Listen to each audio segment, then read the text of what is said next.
Uh,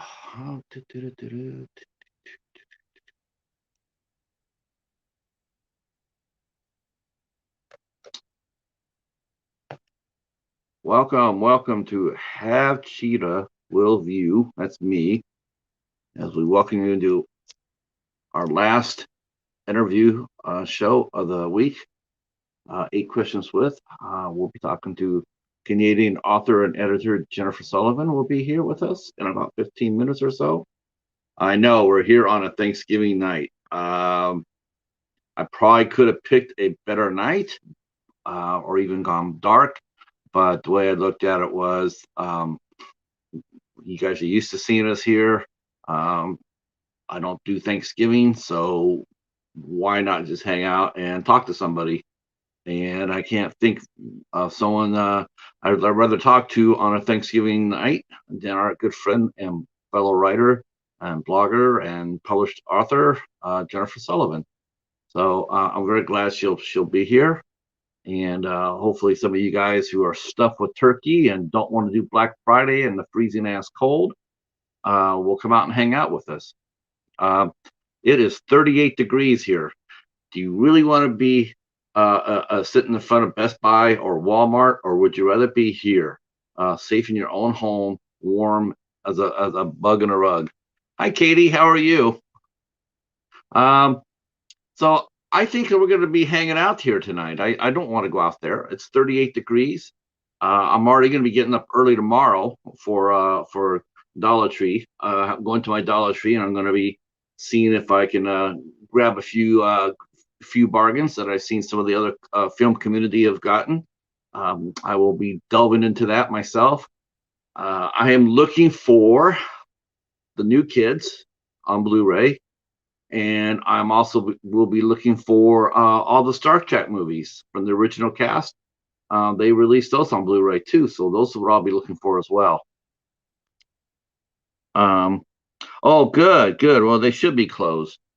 They should be closed. I know Target said that they're no longer ever going to be. They're never going to be open on a Thanksgiving again. More power to these companies. They don't need the extra. They don't need this. They don't need this. Their families don't need this. You're going to get all the business you want and more come tomorrow and or tonight online. You could start your sales online tonight, but let the families go home and enjoy Thanksgiving. So more power to them. I'm glad to see that. Uh, yeah, me and the cheetah, we did Thanksgiving. He got turkey treats and I got tuna fish. So we're living large here. Um, I'm a little bit perplexed that one of my windows is in here in the den is not closing properly, and I am getting nailed with it. It is cold in here, and I don't know why my window isn't shutting. So that's a perplexing problem I will have to deal with. Uh, but while I'm here, I will go ahead and I want to say thank you again to our good friend Michael, aka Heroic Waffles, who sent us a kick-ass box yesterday. In it, Michael, he's like a one-man machine as far as like he wants me to have boutique stuff in the collection, which is very very cool. He gave me two tips that I got.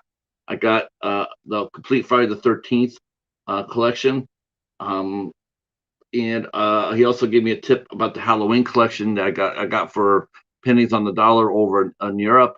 I just have to get a better Blu-ray player for that. My Blu-ray player is like 10 years old, and it can't handle the European version, even though it's an all region player, all region. The Halloween set is all region.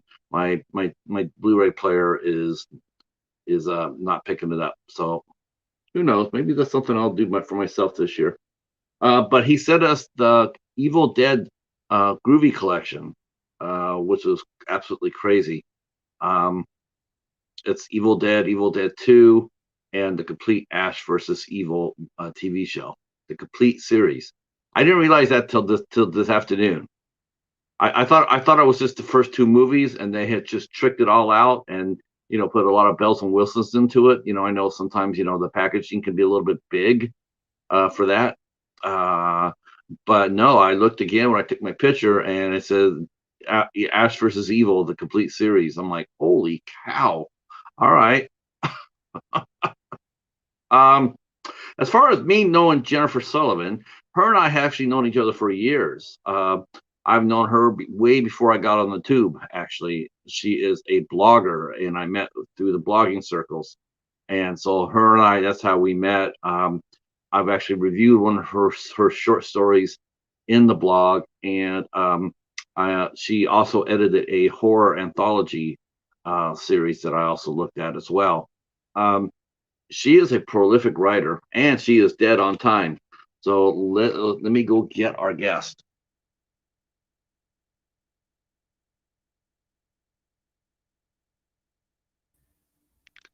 Welcome aboard. Hello. How are you? I'm doing all right. How are you? Good, good. I will tell you this right off the bat. We are going to do our very level-headed best to make sure this is not a awkward conversation. I saw that. I saw your comment. It says, "You come hear me talk awkwardly." I'm like, no, no, no, no. We have fun here. This would be Yeah, a chat. This would be fun.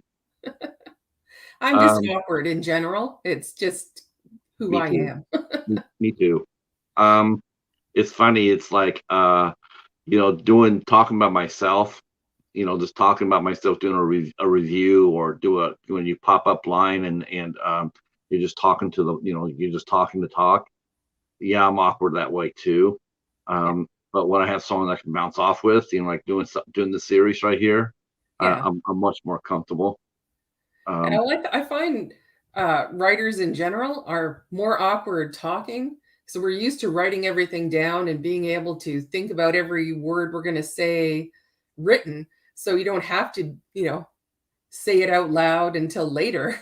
So it's when you're in an active conversation, it feels more awkward. yeah, I mean, I listen because I don't know. They say, do you ever watch yourself acting, or do you ever read your own words? Do you ever, like, if your book is published, do you go ahead and read your own book? And because a lot of authors, they don't really do that. A lot of times they'll just write, rewrite, and they get it off, and then they just literally put it in an envelope and just give it to the editor. It's not like they turn around, kick up their feet, and reread it again. Yeah. They just, a lot of times, a lot of authors have said they have not seen their completed work until it's been published. Well, Then they get a yeah. complimentary copy or whatnot. Then they reread what they wrote for the first time. Yeah. Well, it's like Uh, a very long process, and that's like like a short story. You might just it might just flow out of you in one afternoon, and then you rewrite it so many times that you don't want to read it again for a very long time.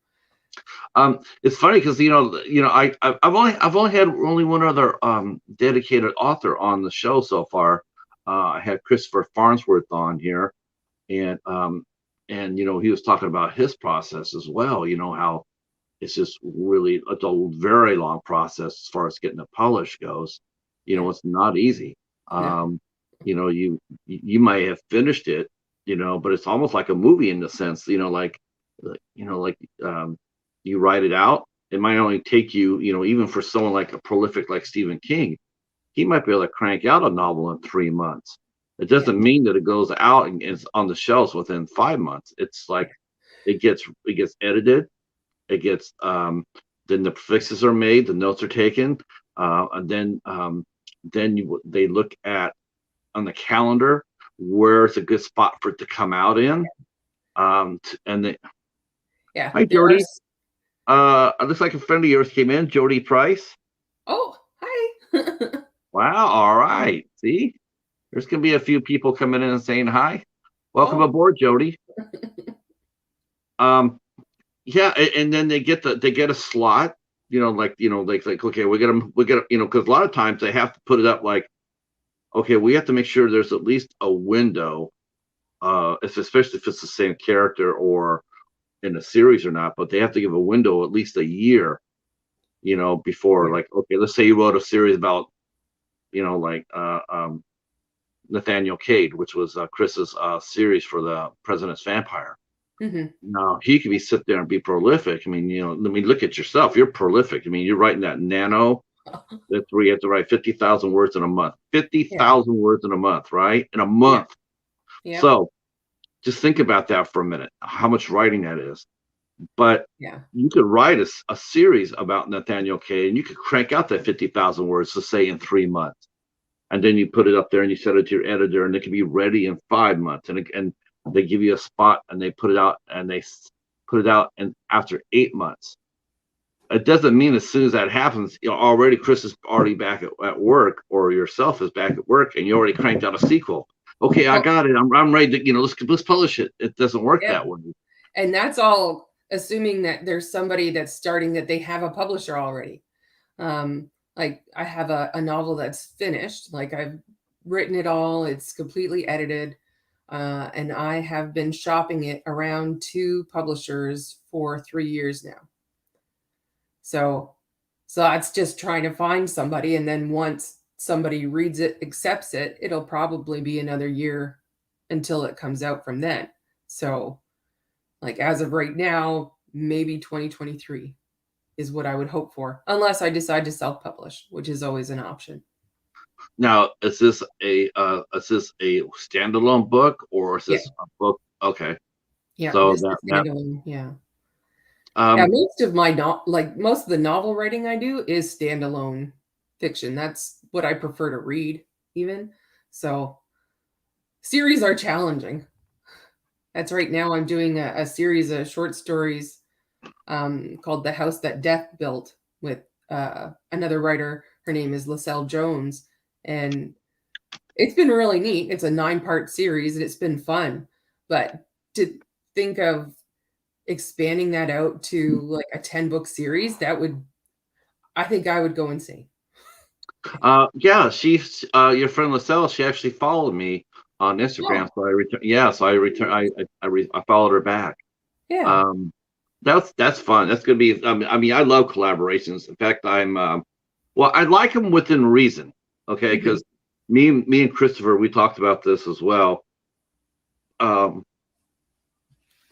there are certain writers like I'm sure if he hears this, he's gonna come back to me on this. But we talked about this. It's like there's some writers that they just now basically sell their names. Yeah. Like James Patterson. And now there's been a lot of very talented writers that write that basically, James Patterson's name's on the book, but the Yeah. real author is the one who's done all the work. He might have said, well, what would happen if a rock fell down a hill? All right, that's my idea. I want you to go ahead and write a novel Yeah. about it. I'm going to put my Yeah. name on it, so I'm going to get half the credit because I said a rock fell down the hill. Yeah.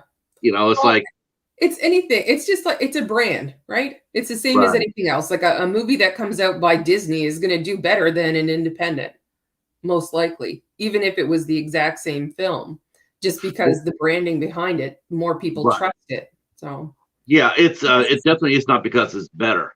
That's no, the thing. It's not better. It's just they have a bigger. That's the reason why a lot of these movies and a lot of these books, they always get the big awards. It's not because they're better. You know, um, Stephen King getting the Writers of the Year award. Does that mean he wrote a better book? No, it just means that he has a bigger name, has a bigger publicity machine behind it, yeah, and that isn't always fair. That yeah, that isn't fair at all, actually. no, We saw this last summer in the movies, where where there was a lot of great movies that came out. Three that I can talk about real quick. The Wretched. mhm, Hey, Jonathan, our friend Jonathan's here. He wants to know a question. I'm going to throw a question at you already, sure. Jennifer. He says he's also a fellow Canadian, which I did not know this until yesterday. Um, he says, would you recommend aspiring writers to self-publish for their first book? And what would you say the benefits of self-publishing? Yeah, this question comes up probably more than anything else, and it's a personal choice you have to make. A lot of people think, oh, I'm going to self-publish because I can get it out quicker, and that might be the case, but that doesn't mean you're going to get read. You have to, if you're self-published, you have to put all of the work in there. You have to do the cover design or work with cover designer, getting someone to format the inside of the ebook, or if you're going to do a physical copy, editing, if you're going to hire someone to edit for you. I think, Um, is it safe to say that editing is the one thing a lot of self-published authors lack? um, no, actually, most of because I read a lot of self-published works. Just I in the horror community, especially, there's a lot of self-published authors, and some of them are terrific. And I would Um, say the biggest thing that I actually come across is they've spent years sometimes working on this book, making sure that their story is great, going through having other people read it, give them feedback, making changes, all the editing and all that. And then they buy the weirdest looking cover you've ever seen and don't spend any time writing a succinct blurb about what your story is about. You know, if you look at a cover and it looks like it's not professionally made, you're probably going to think the inside is not professionally done as well. And it's, you know, you've spent all these writers that spend so much time pouring their heart and soul into this work, and then just, well, it's done. Let's just get it out there and slap something on the cover that doesn't look so great. That's one of the biggest things that I've seen, stumbling blocks that indie authors fall into. it's interesting you said that, because when I was doing live music, that was one of my pet peeves as well. Yeah. I would see a lot of local bands, they would come out there and they record their record or whatnot, and then I would go to the store, check it out, and say, hey, our new CD's out, our new LP's out, our 7 inches out, and you go and the cover is just dog shit, Yeah. and you're sitting there looking at that and going like, I wouldn't buy that. I know you guys, and I wouldn't buy That's exactly it. and there's many times where I would actually take a band aside, because once you became a buyer, then a lot of times for some reason bands thought that you knew the secrets of the universe. Well, I didn't know that at all, but I do know that you have to have a decent cover, because you're competing with thousands of bands, and Yeah. if you have a terrible cover, people aren't going to experiment, because like for me, one of my favorite things to do when used to go music shopping is I go and I had like maybe an extra $5, right? And Yeah. I had enough for one blind buy, Hmm. the original story, my blind buy. Um, I have $5. I want to find something new and fresh that I've never heard of before. Yeah. No, so I look, and then and there'd be so many albums that would just look terrible. And it's just like, I'm not investing my money into that, because if they can't invest more than $5 into a cover, why are they asking me to invest more than $5 to buy it to hear their sound? Because if the music's indicative of the cover, I'm going to be wasting my money and my time. So I'm going to go Yeah. on and move on. Well, and that's So even with books, like there's even a step further, is like I've seen some that have a cover that looks somewhat professionally done, but the tone of the cover doesn't match what's inside at all. Like if you have, um, there are a lot of people that make covers. They are professional covers, but and you can buy whatever one you want. But if you buy one that kind of suggests that it's a romance, and you're, like a hardcore slasher, like you're drawing in the wrong readers.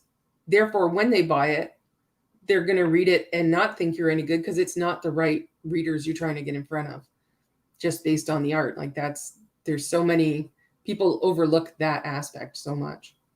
do you feel, before we go back and circle back into your origin story there, or your beginning, um, do you find yourself being consulted a lot by young writers for your expertise, because you do have quite a bit of experience? Um, Mm. Not, Do you find yourself being asked or emailed for help or advice?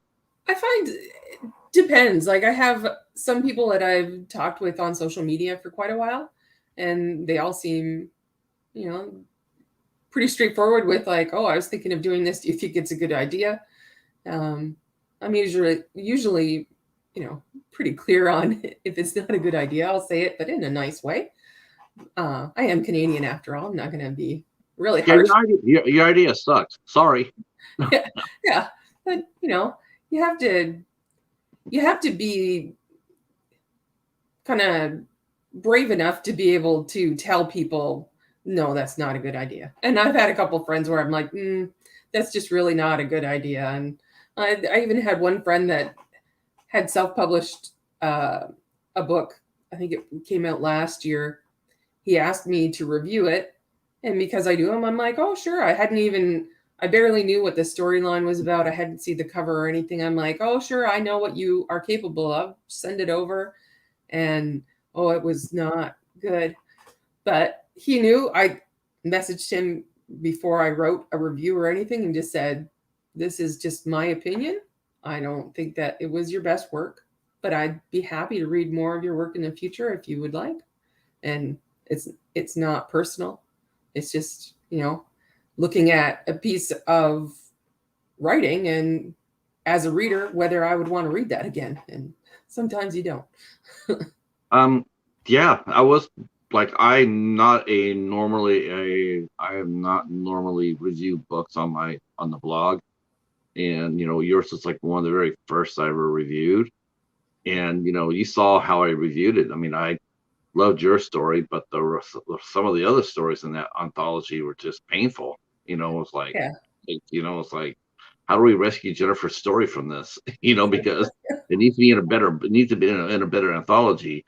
Because and self-published, that's such a weird world. But before we talk about that, because I'm sure there's going to be some fun stories about it. When did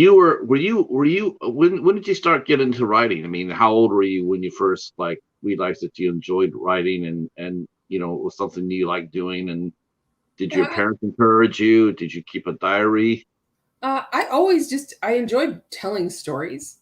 Even before I was really writing them down, I used to just make up stories and tell them to my sister. Like, just we'd look at, like the funny way that a root came out of a tree out of the ground and just say, oh, I bet it's because the tree is haunted, or just like make up crazy stories just to keep us entertained. And it just always interested me. And I was always a really big reader. Even before I thought about writing, I remember being a reader and I just loved it. And then I don't even know when it must have been. I was quite young and I just thought, oh, somebody's getting paid. Like, this is their job, that they can just make up stories. This sounds like the best job in the world. And just kind of since then, I've been writing them down. And one of my first ever publications was in our local paper. They had a junior reporters club, so you could write your own little articles and send them in. And every week they picked, I think, like the best 3 articles they'd received, and they printed them in the paper. So I cut them all out when I would win, and they'd send you these little badges that you went from like cub reporter all the way up to senior editor. So that hooked me in pretty good, just being able to know that I could graduate through a kind of system. Yeah. It was fun. Yeah. I definitely can see that. Yeah. Were you born to, when you said storytelling, did you what kind of stories did you read and that you were inspired? And here's your writing partners here. Hi, LaSalle. Oh, hello. It must be so late for her. She's in Wales. So I Oh think my God, that's 5 hours 5 difference. hours ahead of us. Yeah, it's 5 hours. Hi, Jennifer. Jennifer Tochi is here. Our friend Jennifer is here. Um, uh, so what I mean, what kind of stories did you read? What authors do you remember reading first and foremost? And you know, did that come before you started writing, or were you writing before you started seriously reading? No, I was always a reader first, I would say. Like when I was in elementary school, I read everything that there was in the library. Like, I mean, literally everything, the nonfiction as well as the fiction. I'm always been really interested in history. So I've read a lot of history books. Just anything that I could get my hands on, I would read. Um, I, like I went through phases of um, like the Hardy Boys, Nancy Drew, a lot of the mysteries.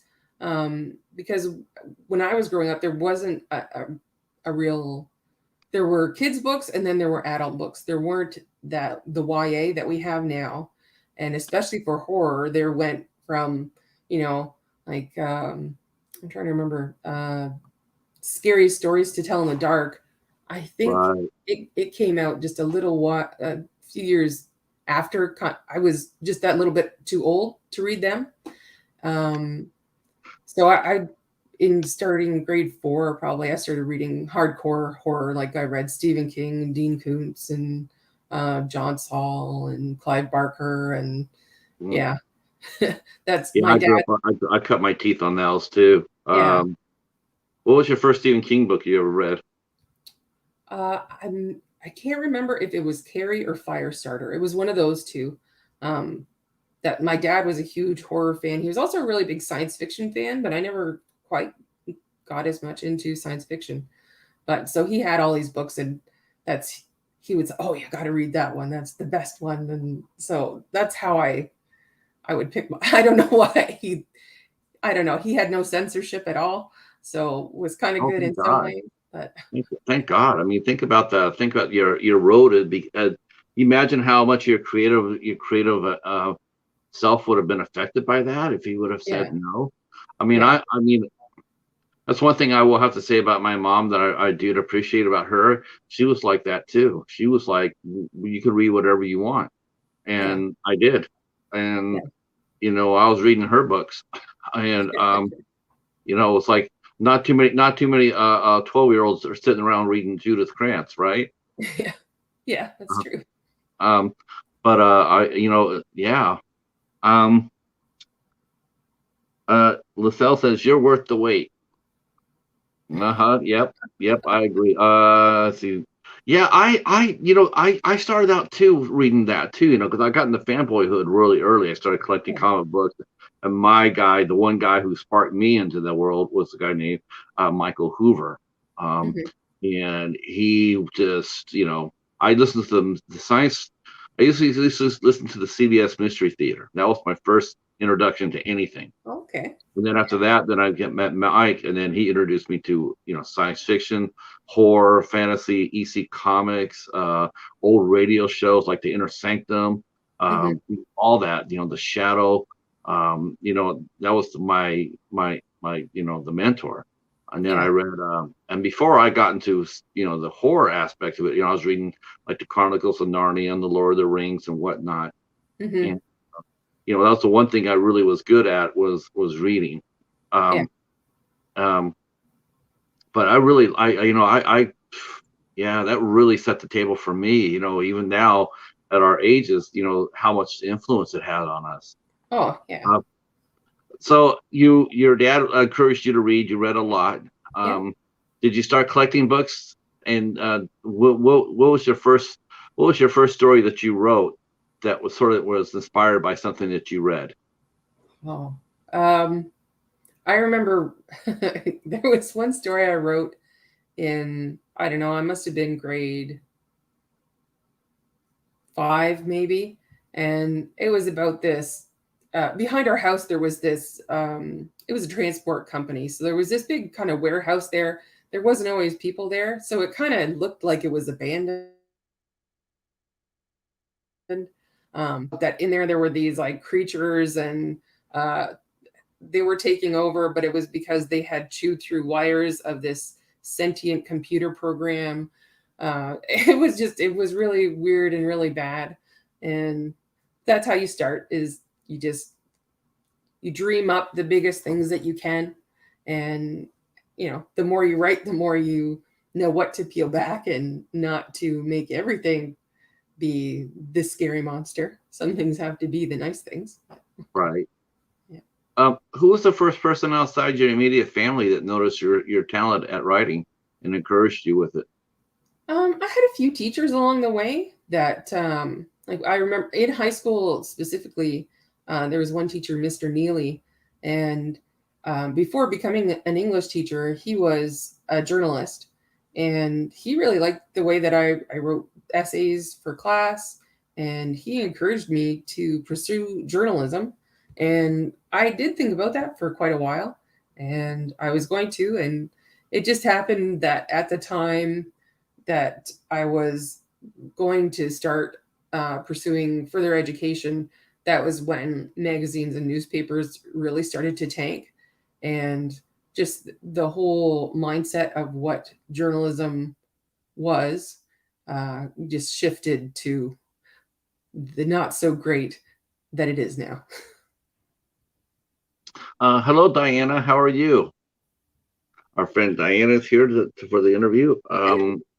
We interviewed her a little bit a while ago. She's an extremely gifted artist, and she makes amazing, amazing art.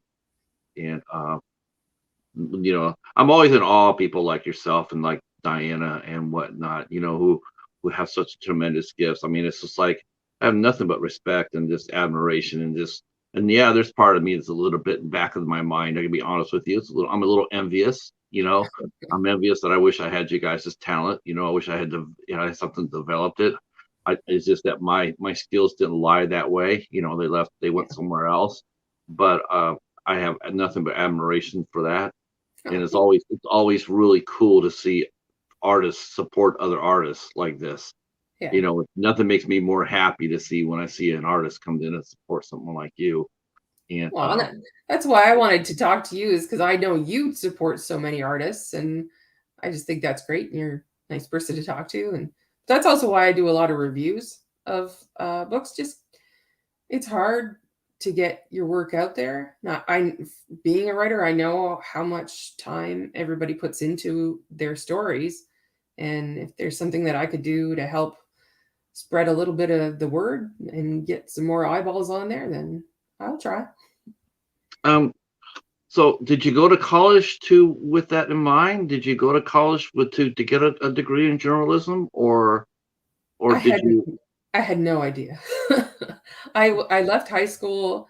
I was on the honor roll. I did really well in school, without meaning to. Like, I was one of those kids that just kind of excelled at school, but I didn't have any study habits at all. So when I went to university. I went to Queen's University. I had no idea what I was going to study. I had no study habits.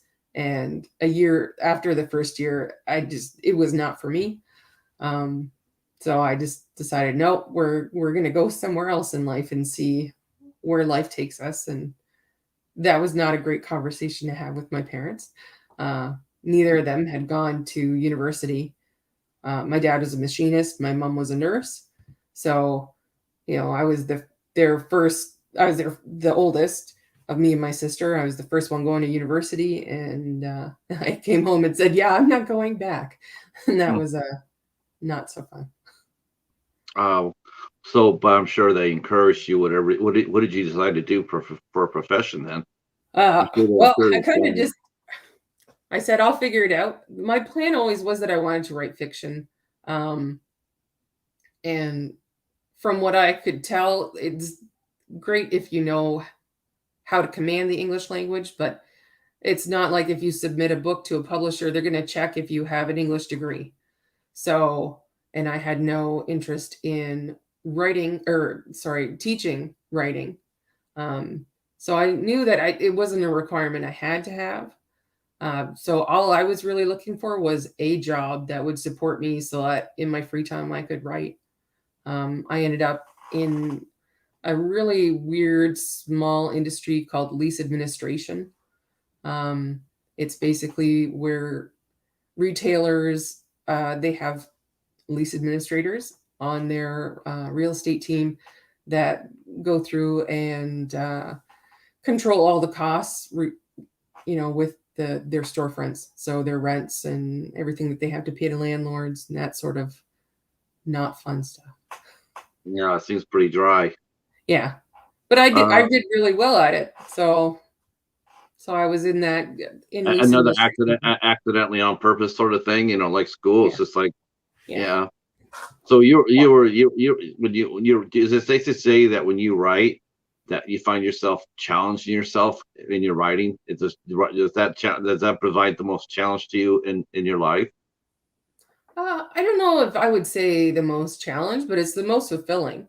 Um, it's I don't know how to explain it to anybody. Like you just kind of get an idea in your mind of what a story will be like, and it sits and gnaws away at me until I write it down. Um, and it's like almost to a point where I can't function like a normal human Right. until I kind of get it down. So Um, do you have a writer's box? I'm not sure what that.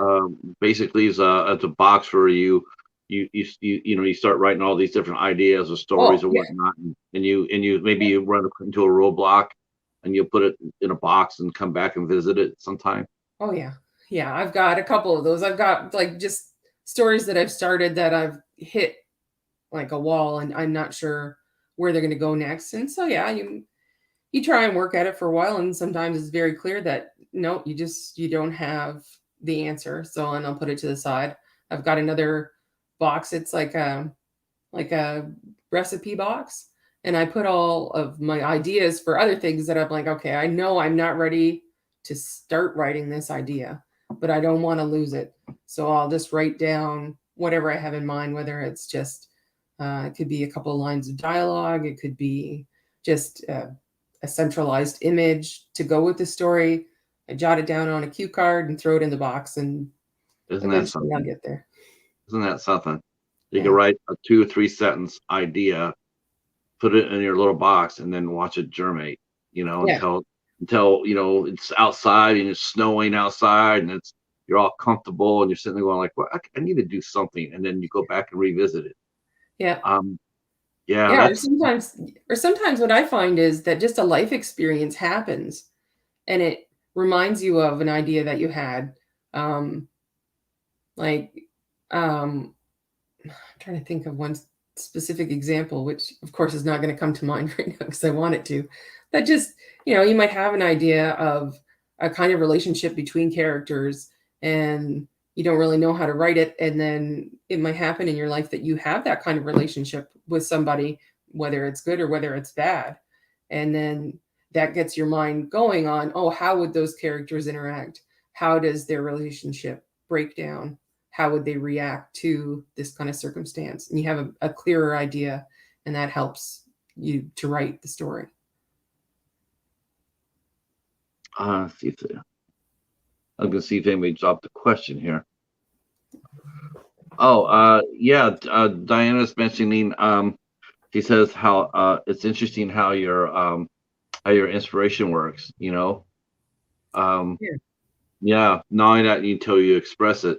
Yeah, I agree with that. I mean, there's a back of my head, like for me, to write a review, and sometimes it'll lay in my back of my brain. It's like, okay, get in there and do it, get in there and do it, get in there and do it.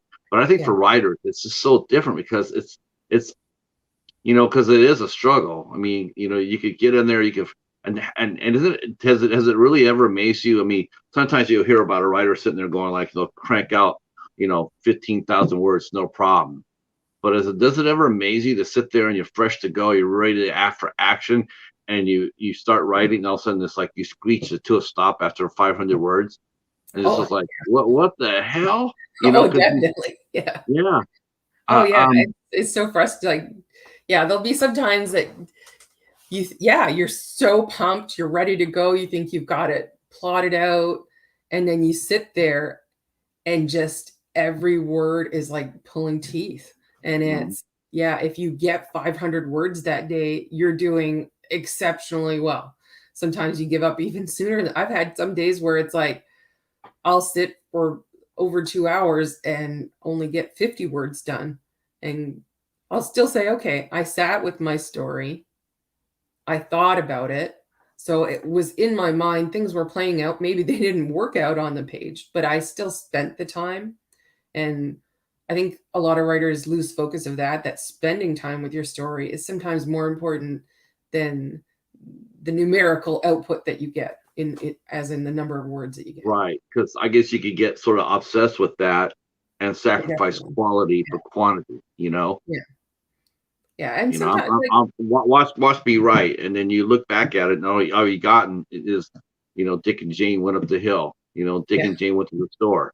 It's like, yeah, you got 50,000 words, but are they good words? Are they words that you really want to see on a printed page? Yeah. Or do you want people to read it? Or do you want to sit there and go like, okay, I stated my story, but I can do better. And Yeah. let me just take care of, push this aside, or glean it first for any good ideas, Yeah. because I'm sure there's some in everything everybody writes. Yeah. I'll take what I can from it, throw out the rest of it, put the other one back in the box, and come at it, either tomorrow or next month. Yeah. Um, well, who was your mentor as far as writing goes? Who was your writing mentor that you both? I mean, you mentioned the teacher, but would you call him your mentor, or is he more like a teacher who noticed your talent, or did you have a? Uh, yeah, he was more just kind of a guide. I wouldn't say he was really a mentor. Um, at one point, there was a writer in residence at a library in our county. Um, of course, her name is totally escaping me right now, but I worked with her for it was over, I don't know, maybe 6 months, and we would set up appointments, and I would email her um, what I had been working on, and she would read it, and then we'd set an appointment, and I'd come in, and she'd kind of do a critique one on one, and it was really eye opening. It was the first time I'd ever had someone professional. Like she'd had by that point she had published I think 3 books. Her mentor was Margaret Atwood. So she was, she's got significant writing chops, and when she read it, and yeah, there's always, it doesn't matter how good you are, there's always going to be something you can improve, but just it amazed me that she looked at it and said, "Oh, this is really good." Just in the concept or in the imagery that I used, like that she liked anything at all, just amazed me. I was so nervous going in the first time talking to her, like sure that she would be like, don't quit your day job kind of thing. And it just, yeah, it's really nerve wracking talking to anybody about your writing, but you get over it, kind of. um, oh, damn it, froze. Oh, extreme arts say pain in my ass. Okay. Um, let's see. Jennifer mentions when she tries to write in her book, I find it very hard not to write about the subject instead of fiction, which I'm trying to do. I'm trying to not to write about true subjects instead of the fiction I'm trying to do. So my writing is very slow. But you know what you say to do that, right? As long as you're writing, that's the only Yeah. thing that matters. Well, As and long as you're writing. yeah, and what I always say is like you can't edit a blank page is like the big saying out there amongst writers, and it's so true is, you know, if you don't have anything on the page, you can't shape it into what you want it to be eventually. You have to start with something. It's some other people use metaphors like it's just throwing sand into the box so that you can make a sandcastle. If you don't have the substance is there to start building things, you're never going to get anywhere. So you have to just keep pushing, even when it's crappy and you know that the words that you've put down aren't the words you're going to use eventually, but it gets across the point that you needed to discover along your storyline. And that's important. When was the first no, what was the first things you actually your first completed work? Was it I mean, like as far as versus a short story versus a novel? What did you complete first, a short story or a novel? Short stories for sure. Do you recommend that all writers concentrate on writing? It's sort of like for a filmmaker. Um, like I've always feel like filmmakers should do short films before they do features. Is this the same thing for writers? Should they do short stories instead of a novel first? I think it's important. I think it's a step you shouldn't miss. Just if you can't take the time to craft a really good short story, you're going to be really lost once you get into novel territory. Um, Now that being said, I have written a lot of short stories. Not all of them are horror. Very few of them are published, but I learned so much in writing them that it wasn't a waste of my time. Um, Like a lot of people look at it, oh, well, if I write it, then it has to get published somewhere. Well, it doesn't really. Um, that can be your learning process, is just by writing short stories, and it'll get you to novels if that's where you want to go.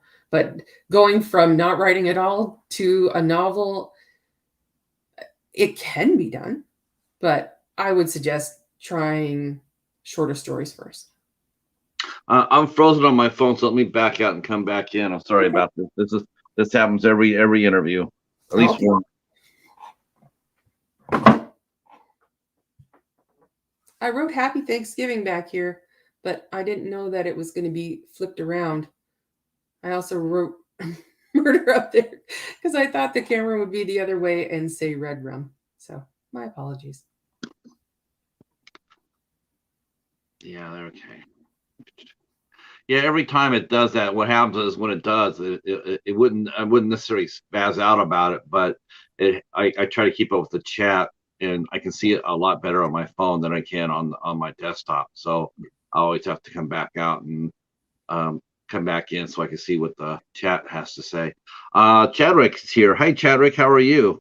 Hello. Chadwick's working on his first feature film. Mm-hmm. Roy and Becky's travels are here. Howdy, howdy.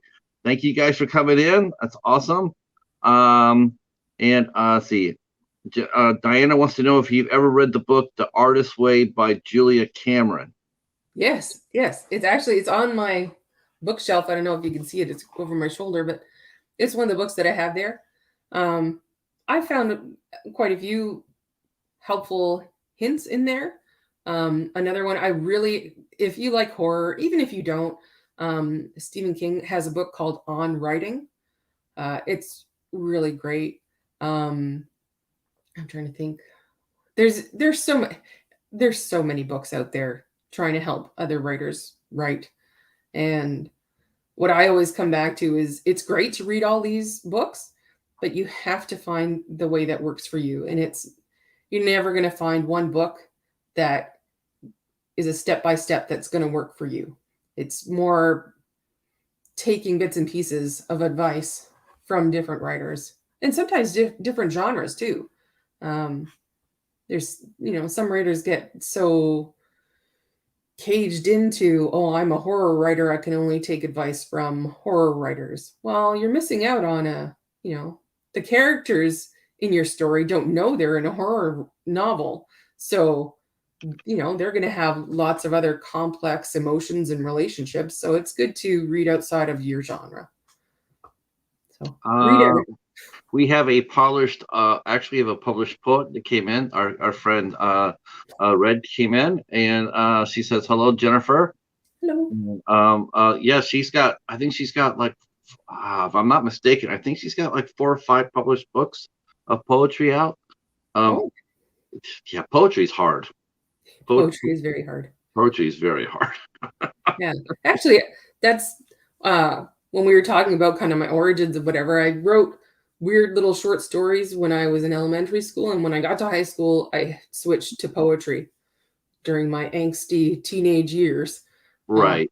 I go back every now and then. I actually had a poem published last year. Nice. But yeah, it's like I get stressed out trying to write a short story because you have to get so much in there. And then if you try and write a poem, like there's even more that you're trying to do in even fewer words, and just picking the right words that conjure the images and emotions that you want. Oh, yeah. Anyone that can do that a lot is I don't even know how you do it. Uh, oh, well, just one and self-published with Amazon. Okay. Well, I thought you had at least 3. I wasn't sure if it was 3 or 4, but still, I don't care if it's just one. It's still like I said, poetry is massively hard to do and to do well. Yes. And and you're self-published, which doesn't mean it just means that you're published. That's what really it is. Whether you're published by a house or by yourself, it doesn't really matter as long as your words are out there for the public. That's just how I look at it. Okay, so now you're writing. Now you got your short stories down, right? Yeah. And now, what was the first thing you did sell? Was it a short? Was it one of your short stories that sold? Uh, you're gonna laugh. Okay, the very first thing that I actually made money in writing was it was actually a children's story, um, and it was about this little mouse that wanted to go to the moon because he thought it was made of cheese. So I had entered that in this really small short story competition. It was open to all genres, and just the parameters were it had to include certain things like it had to have a dog in it. It had to include the phrase "it was a dark and stormy night" somewhere within the text. So it was little things like that, but so it was Wow. against a lot of different things, and yeah, it was this children's story. So I actually, when I first was trying to sell things, that's where I was. I was trying to write more children's stories and sell those. And anyone who thinks that writing for adult audiences is hard and selling to publishers of adult audiences is hard, oh my gosh, you have no idea. It's even harder to grab the attention of publishers for picture books and stories for kids. It's the market is Is it dried so up? yeah. It's well, no, it's just there's very it's almost like romance novels where sure you could write a romance novel, but like there's almost a formula to it, and if any of those things are off, no one's going to like it. And children's stories are very much the same. They have to be innovative, but they have to stay within the parameters, and it's so hard to do both of those and capture the attention of publishers. I'm glad that Red came in here because now she just brought in something that we're going to talk about too. Because when we talk about self-publishing, because that's really, yeah. Thanks for coming in for today for that, Red. Because I was gonna talk to her about this too. She also published a kids book called "What Elephant." That's something we should talk about. Let's touch bases on that before I get into the editing part of it. Sure. Self-publishing is a beast. Yeah. It's It's a being in business on your own. Like, um, that's, everybody has an idea that writing this story is the hardest part. And it is hard. But if you're going to self publish, you have to wear all the other hats. You have to be editor, you have to be your marketer, you have to arrange for any kind of publicity that you're going to get at all. You have to reach out to reviewers. And you have to do it all the time. Like you can't just, oh, I wrote a book and it's out, and then throw a tweet out there, oh, I wrote a book. Well, yippee for you. Like I'm glad that you did, but unless I was on Twitter that exact moment and happen to know you, I'm not going to see that. So there's more things you have to do. um how I mean what could if your writer does write, because this happened to Susan here, um if a writer happened to write, I mean, how do you go about finding the right publisher to help you? Obviously, there are scammers out there, and Oh, she got hurt by one that took her money. And it's not the first time I've heard about this. oh, Um, definitely. Yeah. so let's talk about that for a minute because this is pretty important as far as I'm concerned. Yeah. How Anybody, what's a good what's some of the tips to a writer that's they got their fresh brand new book. Here's their brand new book. It's their first one. They're super proud. I want to Mhm. publish it. It's not like penguins knocking down my door for it. So, but I'm going to publish it myself. Who do Yeah. you? How do you choose a honest self publisher? I mean, what are some of the tips that you would advise people to do? Well, first off, there's a website. It's called Predators and Editors, or maybe it's Editors and Predators. I can't recall. Like, I transpose things a lot, so I have slight dyslexia. So sometimes the words I transpose. Um, but so it's either Predators and Editors or Editors and Predators, and it's a website, and it goes through. Um, they're called vanity presses, and that's where they will agree to publish your book in exchange for money. An actual publisher, like that's um, what people consider a legitimate publisher, will not ask for any money. Um, they're agreeing to purchase your work from you so that they can sell it. If someone's asking you for money, that's the biggest red flag that there is. Um, like there are some companies that are legitimate that help you to self-publish your own things.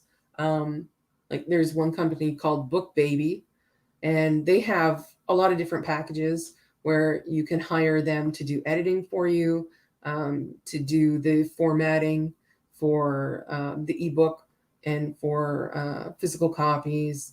They help formatting, and they also sell covers. And so they have different packages. The best thing that you can do is talk to other authors. Um, I don't know why there's kind of this hesitation to do so, and I'm not sure why. Like there's so many independent authors out there. I haven't run into any that are really scary.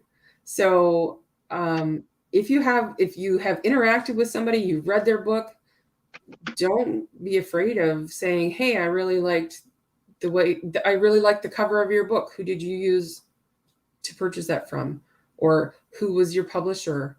Or how did you get into that? Like most of them are very, uh, no one's, there's very few that are going to say, well, go figure that out on your own. Most people are willing to spend the time helping other writers.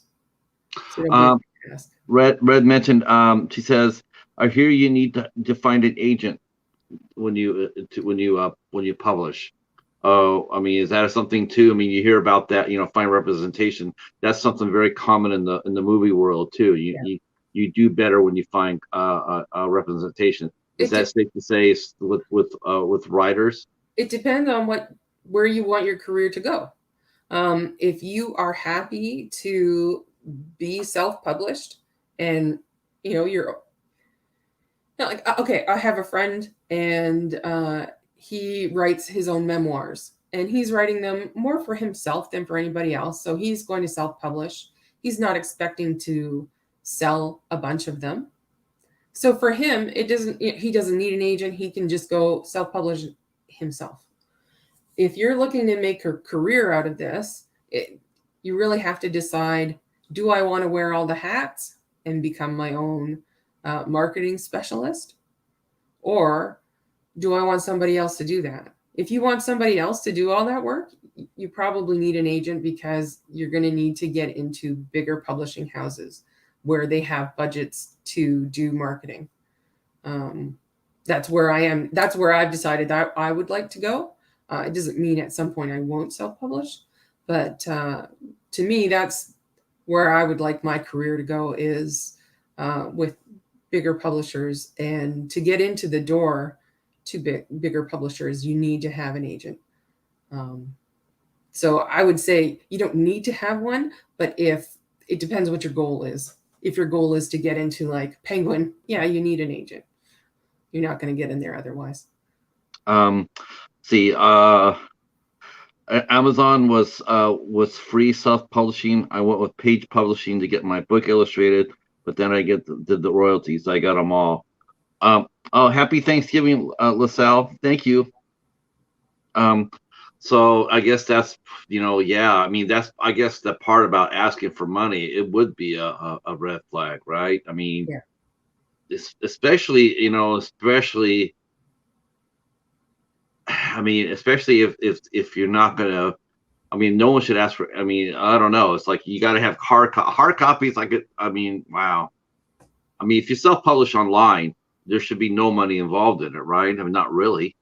What, a cover maybe? I mean, well, that's it. It depends cover? what you can do yourself and what you're willing to do yourself. Yeah. If you're willing to learn how to do graphic design, or you already know graphic design, yeah, go ahead, do your own cover. That's fine. Or if you like, there's so many different avenues you can go. Like I come from a background that when I was in the corporate world, I worked as an independent contractor. I understand exactly how much work it is that you have to do your job, and that takes up your 8 hours in a day of doing your actual job. And then you have to spend at least another 5 hours, probably a day, marketing yourself so that you have your next contract. Oh my Um, God. so Jennifer, I just gotta say this right now. You get it. It's something it's a common thing. Because you and I, because we both know this from being bloggers. What do yeah, we do when we do blogging? Do we have to flog the damn donkey near to death to get to promote ourselves?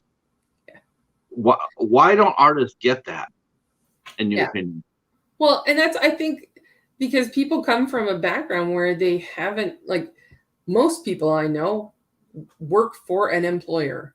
Uh, so that's their process of finding a job is they put out their resume, they get hired somewhere, and then they work there, and that's it.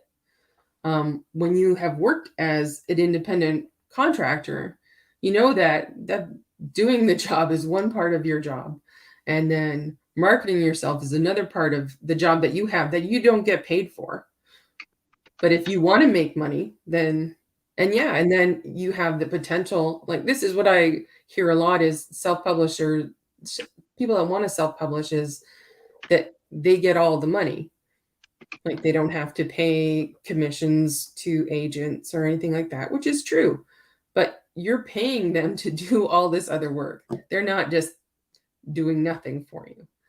So it's really, you have to ask yourself if you want to become a business person or if you just want to be an artist. Yeah, people. Unfortunately, it seems like that they don't. A lot of artists, writers or actors or singers or whatnot. Um, I think singers probably do the best as far as self promotion goes. Yeah. I've found, but writers and and actors, they tend to write what they do or act what they do and then move on. And it's like you need to sit there and put your brakes on and sit there and say, listen, it needs more than that. It isn't no longer enough to. You can't come out there and create art like that and then expect it to do anything. It's Yeah. way too competitive out there. Yeah. Way too competitive. And with between streaming for acting and self-publishing for writers, you can get your ass lost in a heartbeat. I mean, have you looked at the Amazon? It's, I would tell this to any person who's writing the book. Is say, I'm going to put it on Amazon. I say, have you looked at Amazon's list? Have you looked at it? Because you can sit there and see a lot of people sitting there. I'm in the top 2,000 of the unicorn genre, and Yeah. that's just it's like you just can't come out there and just drop it. You have to. The writing's only half the battle. Yeah. Promoting yourself is the other aspect of it. Yeah. And you do your part about that. You not only, I mean, I'm going to get to this editing part. But you also interview peers. Hmm. You do your part to help writers get a little bit of a notice.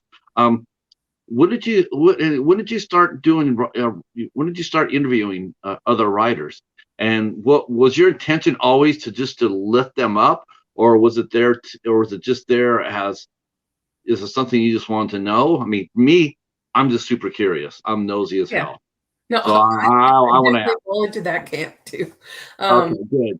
when I first started, it was really just to satisfy my own curiosity. Like, there were so many people I was like, well, how'd you do that? Where did you come up with that? How did you make this happen? Kind of things. And I found people were like, other writers, when you ask them questions, they were more than happy to answer them. And then I found that, you know, other people enjoyed reading these interviews. And that's where I started going, okay, well, we can help each other out. I'm learning things as I go. It's helping to get the other artist, the other writer, it's to help get their name out there. And, the more people that you talk to, like, it just, you build up it's also networking, right? Um, Right. and that's in my process. I've met so many people and I've kept in touch with them. Yeah, a lot of it is because I just really dig what they're doing. Um, and some people, I would hope maybe at some point they would read something of mine. It's not a requirement. I'm not expecting that of anybody, but the more people that you have helped along the way, the more willing someone is going to be to help you. So, I agree with that. I do. I mean, as long as you don't go into it with an ulterior motive. I mean, yeah, exactly. if you don't do that, because I tell you, one of the most offensive things that I came across when I was blogging, um, was I've actually had people come up to me and offer to pay me to review. I Yeah, had two people offer to pay me to interview them, yeah, and honestly, I was offended. Um, not at the person asking me, but the fact that someone else had asked them, had told them yeah, that, hey, I'll interview you or give you a review for money.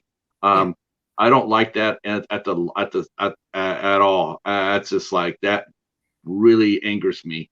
yeah, I do it for the love of it. I don't do it for anything else other than that.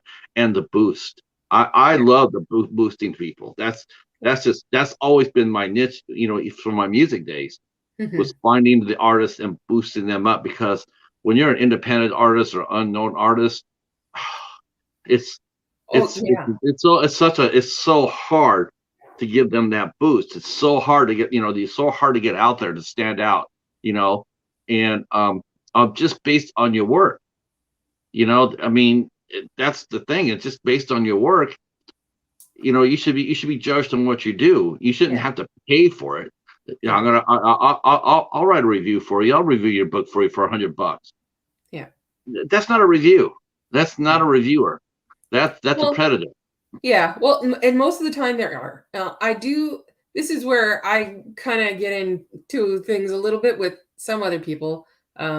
Is I don't see an inherent badness in asking for a paid review. Like, yes, there are definitely predators out there, and I would be aware of it and be wary of anyone who offers to write you something for and in exchange for money. But if you saw a website that gets a lot of traffic and they have a contact thing that you can contact them and say, I would like to be featured on your website. And they say, okay, it's X amount of dollars. Well, that's a different kind of arrangement.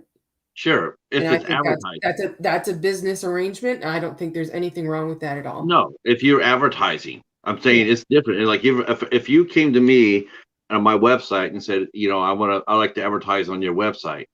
Yeah, I like to, I would do that. I would state your Yeah. book and I put it out there and I say, here's a book by Jennifer Sullivan, whatever, right? Yeah. But that's it. That's what I'm doing. I'm putting your book out there for my people to see it. Yeah. What I'm not going to do, I'm not going to sit there and have you pay me money. This is the best thing since sliced bread. This is an amazing book. Exactly. Yeah. And then put it on the shelf, Hmm. with a bubble up there, sitting there, with a basically a fake review, Yeah. a paid review. Well, and Th- that's that it. is That doesn't there's a help big anybody. difference. Yeah. There's a big difference between Yeah. advertising on a website versus, um, being offered to, I'll review your book. Well, for one thing, who are you? Well, And that's it. is your touch millions of people? I mean, who else? I mean, you give me 10 authors that I can talk to that can tell me that your work actually, I just find it to be, Yeah. I don't know. I just don't think it works. That's Advertising yeah, and and that's it. I find that what happens is a lot of authors don't do their homework in mm, finding, is this person just a reviewer or are they actually actively promoting you? And there is a difference in what um they're looking at what their audience size is. Definitely. Yeah. now, Susan's bringing up another good question here, and I gotta go with I want to ask you about this too, because Sure. this is this is something too. Is after she got burned by this other company. I mean, it's just like anything else. You get gun shy. Oh, Um, definitely. I Yeah. mean, yeah, so you just basically come back, and I mean, you want to publish it again, but now you just lost, you lost your ass off, or you got, or it didn't work out, or whatever, or something else, different for different reasons or whatnot. So how do you, what would you know, how do you get the courage to come back out there, get back on the feet and find another publisher? I guess it would just be go back to step one, wouldn't it? Just to go back, like you're brand new again and start the process all over. Yeah. But this time use your experience to vet all your publishing house. Now that you know better than anybody who asks you for money, now you know better than that. Um, Again, you always want to maintain your creative rights to all your characters. And the fourth thing, which I'll tell you from being from music, read the damn contract.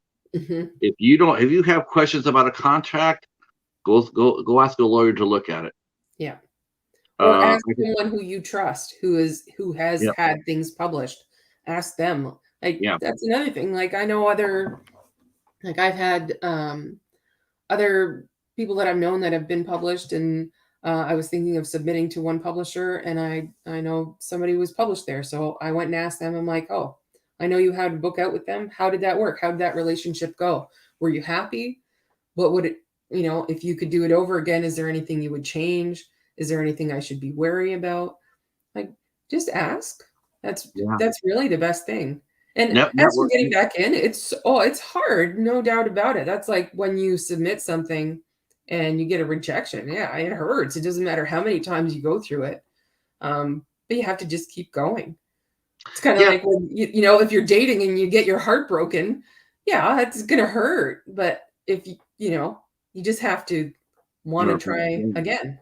So, uh, so we are getting to the editing, I promise you. So let's talk about rejection because that is a critical part of things. I have a friend of mine who Anthony, who writes, and we talked about rejections, and he says he kept every single letter that he got, and he has it in a section. He has it stored away in a section. How do you handle a rejection, and um, how many times?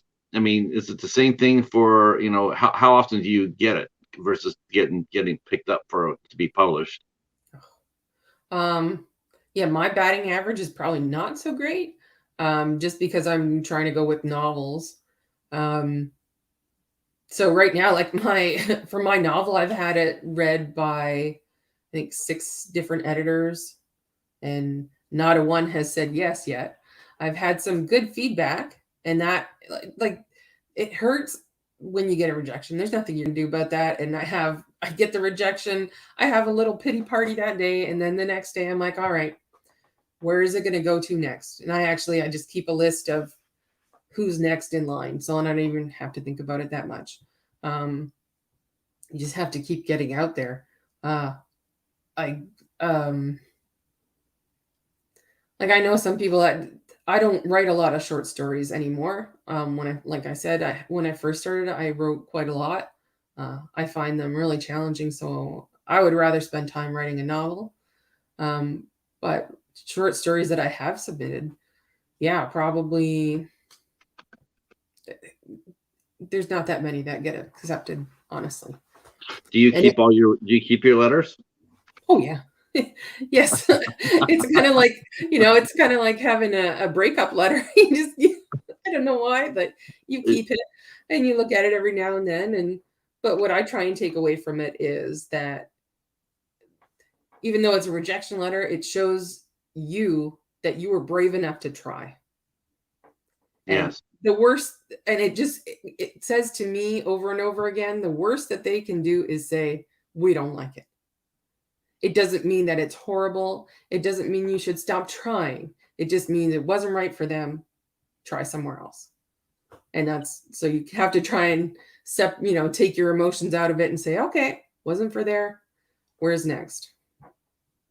Um, there seems to be a lot of places. I mean, how do you pick the places that you want to publish in? I mean, when you submit a piece of work to out, do you have a list of companies that this are like the 30 I would like to be published in, even though there might be 100 out there, but these are like the top 30 places you want to go to. So do you just submit to those houses Yeah. or those magazines and Well, just yeah, you have. like that's part of why I like to read a lot as well, is you get a feel for what different publishers are looking for. Um, and you get a feel for what their editors, what kind of stories they like better. And then from that, you can make your own. You can still submit if you want to, but you can save yourself a step if you look at it and go, okay, no, they prefer to have stories with happy endings, and I only write stories with unhappy endings. Then why would you? You know, you're almost guaranteeing yourself to get a rejection by not Right. knowing that market. So if you know markets and you go, okay, well, those stories are similar in tone, or there's something recognizable between what they're publishing and what you write, and start with those ones first. That's that's what I would try. And those are the ones that I've actually gotten the most feedback from the editors saying, we liked it. It just wasn't quite right for this time, or a lot of times what happens is it might not be that they don't like your specific story, but they've already said yes to a story that is very similar. Like, say you wrote a werewolf novel, and that same publisher has a werewolf novel coming out next year. They won't want another one. You Right. can't know that in advance, and so it doesn't mean that you did anything bad or wrong or anything. It just means it wasn't right for them at the time. Do you write when you submit? Do you write an introductory letter up to the person, to to the publisher, Yeah. and afterwards, just say you get a rejection letter? Do you follow that up with a thank you letter, that the fact that they read it? Um, there's a couple different camps on that. Some people say don't bother, um, don't bother that person anymore. What I typically do is in my cover letter when I send it, I just say thanks in advance for your time. Um, and if I get a personalized rejection, that's where they say, oh, we really enjoyed this specific part of your story, or this character, or we didn't quite like the tone of this, but someone else might like it. Like something specific that shows they took the time to read through your work, and really they, an editor sending you any kind of notes shows that they struggled to say no to you. They didn't want to, but there's just something else that they can't say yes. So those ones I'll send a letter just saying thank you so much for the feedback, and just I wish you the best in the future, that kind of thing. If it's just a form letter, I don't tend to, Right. because How, obviously they're busy. how did you So let's get because now we'll talk about it. There's so much to talk about, Jennifer. I have so many questions. I'm just like, it's like I had so many questions because this is like really fun. But let's talk about editing. I mean, that's a whole different animal. Now you're on the other side of the fence. Yes. Now you're like, for writers, the editor is like the bane of existence for a lot of a lot of writers. So how did you get into editing? Um, well, actually, I got into editing before I started doing any fiction writing. Um, there was a time when um, I was still in my lease administration job, but I was also doing um, writing newsletters and editing newsletters for people that had their own businesses, things like that. Um, and just picking up words. Like that's what I love reading. Like I said before, like that's what started me in this kind of journey. So I think it makes sense that just having read so much, I can look at something and go, well, you don't need that, or it would be easier if you rephrased it this way. Um, and then being able to reread it after and go, oh, that's much cleaner. I really, maybe I'm just OCD. I'm not sure, but I like to see the order and logic within a piece of text. Um, so when I started um, for fiction, I just started just doing critiquing really um, with other people that I knew that were writers. And a lot of times, writers are looking for what we call beta readers. So that's somebody that's, you have a piece of writing that you've done everything you can. on it, like you've edited as much as you can yourself, you need somebody, you need another set of eyes to look at it and tell you if it works. Because as much as everyone wants to think that they can catch their own mistakes, you can't. Um, it's it's literally impossible, because your mind will fill in gaps. When you're reading something, you won't see it's there. You need somebody else to look at it.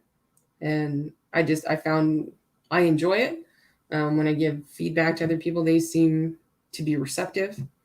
Um, and then last year, I worked on a book called Black Dogs, Black Tales, and it was a horror anthology.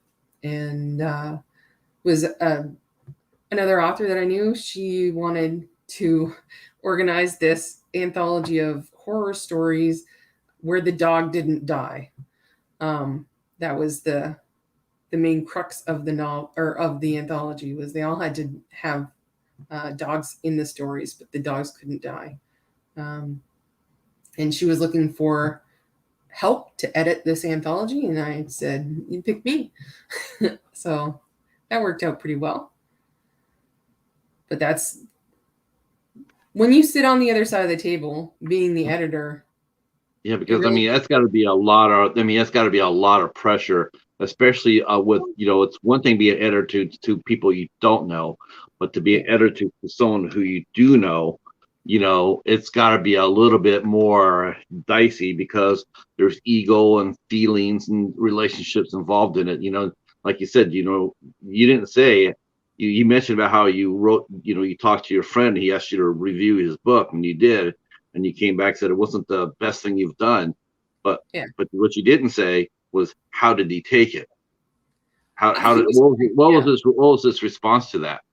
yeah, he was okay. I just, you know, I try to be as level headed as I can, so I'm not. I think a lot of times people are very flippant when they critique someone, and that gets the other person's back up right away. And that's not helpful. I wouldn't want someone to speak to me like that, so I try not to do that with other people. I can read a section of a story and know that, like, to me, I'm rolling my eyes and I think it's terrible. But when I go to talk to the person who wrote it, I'm not going to just say, well, this was just terrible. I'm going to come back, okay, well, I think about what were they trying to accomplish in this passage? How could they rephrase it to make it better? How does it link to the rest of the story? Could it be cut out completely? Like these kinds of things where the feedback that they're actually getting is not that, oh, this is terrible. It's, you could make this better.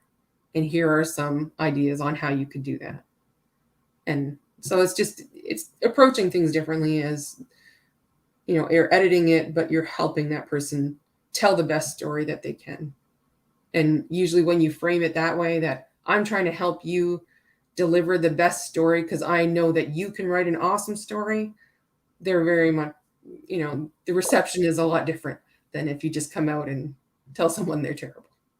Yeah, have you had to do that? Have you ever read a story that got submitted to something that's just like, yikes?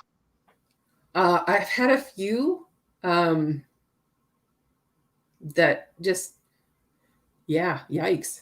Um, Yeah, and that's, but most of the time, what I find is that um, you can almost tell right away just by how someone sent something to you if they're really, if they send you a story to either to this is the one that gets me most, when someone sends you something and they're looking for you to critique it or to edit it, and the attitude in their presentation to you is, this is the best thing in the world and you will love it, then that already says to me they're not looking for feedback, they're looking for someone to stroke their ego.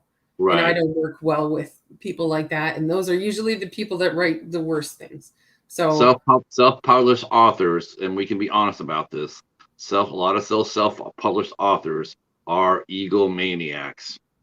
Oh, definitely. I mean, Mhm. it happens in every, just like I'm sure you've run into that in like in film and music as well, where Not people like just think, honestly, not like that. I was "Oh, really really? quite shocked. Yeah, I was Oh, really shocked when I went inside the self-publishing and and I was just blown away by some of the just pompous and the and all the I mean, I've heard of people talking in clicks and whatnot, but I mean, it was just like you said, it was a stroke fest.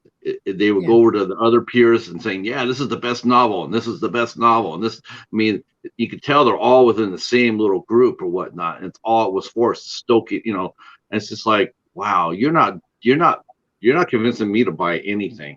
You're yeah, making me run. yeah." I'm never going to take a chance on that. I had never seen anything like that before, Oh, honestly. oh, really? Uh, Oh, uh, I guess I was in sales for a while, as well. So maybe my background is just a little different. But yeah, I think a lot of people, like, there's a difference between being confident in what you're doing and being arrogant about what you're doing. yes. I find that people that have a confidence about, I have taken the time to do this, I know I've done this to the best of my ability. Now I'm trying to take it to the next step.